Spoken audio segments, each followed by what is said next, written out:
This is, as you can see, part of that activity was to identify the vocabulary that we felt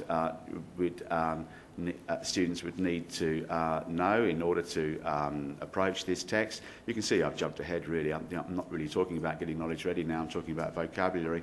But nonetheless, this was certainly an activity that we did with the teacher. There's a blank text box. And let's move on a moment, and perhaps we'll find something that tells us or gives us evidence of success in the SEEK team, and whether we can tell that we're on the right track, and I'm sure we can. Okay, because we gathered some baseline data, didn't we? And you might have seen this little one before. Yes, that's the one. I thought so.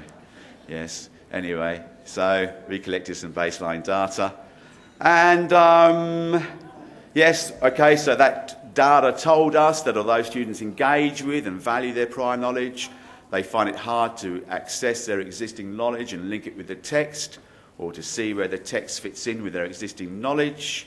They struggle to scan the text to decide what it's about. They don't know what to look for, okay? And so we, as our improvement activity, said, well, okay then, so if we're going to introduce a similar topic, what we need to do is explicitly teach students how to scan a text and then guide it to find its theme. At the same time, we need to provide more visual prompts, and so the teacher in question, and I apologise for not having the link here, developed a great PowerPoint presentation where you had some photographs of some very seedy car salesmen flogging cars, and the idea was to elicit, through the use of visual prompts, students' prior knowledge of buying a second-hand car. And so that's what they did. So our target was to improve students' ability to get their knowledge ready by one rating level. And I'll be quite frank with you, in terms of the coaching model, while that was great, and in fact, on the day that the teacher rolled it out, David Hopkins, Wayne Craig, John Nelson were all there, and so it was a quite tense moment for her. But she was quite pleased with that activity. But we haven't got to the point where we've now gone back to her and said, okay then, rate your students' ability to get their knowledge ready again, so that we can measure the improvement. But that certainly is one of the kinds of activities that we will do. And in fact, when I hand over to Jenny in just a moment, I think that she will be able to talk or at least show us examples of improvements. But as you can see, there is no program to register to open this file. So what we'll do is we'll just end that show very briefly.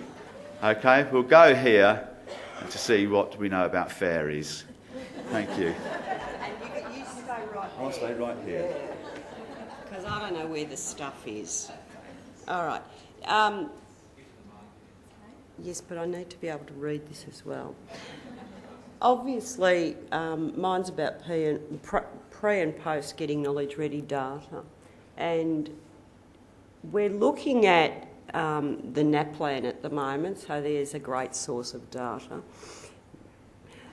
We're also, apart from this sort of stuff, when we asked people to set literacy goals, and for secondary teachers, for some of them, this was quite a new thing to ask people to do, because we asked everybody, the science teachers, the PE teachers, the textile teachers.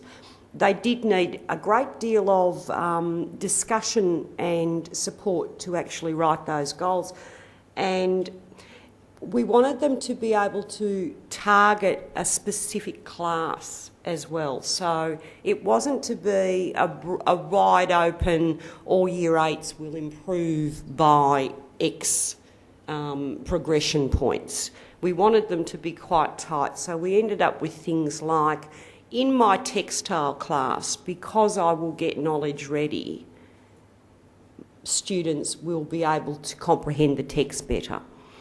And if you're going to write a goal like that, what are you going to have as your strategies, and how will you actually gather data pre and post?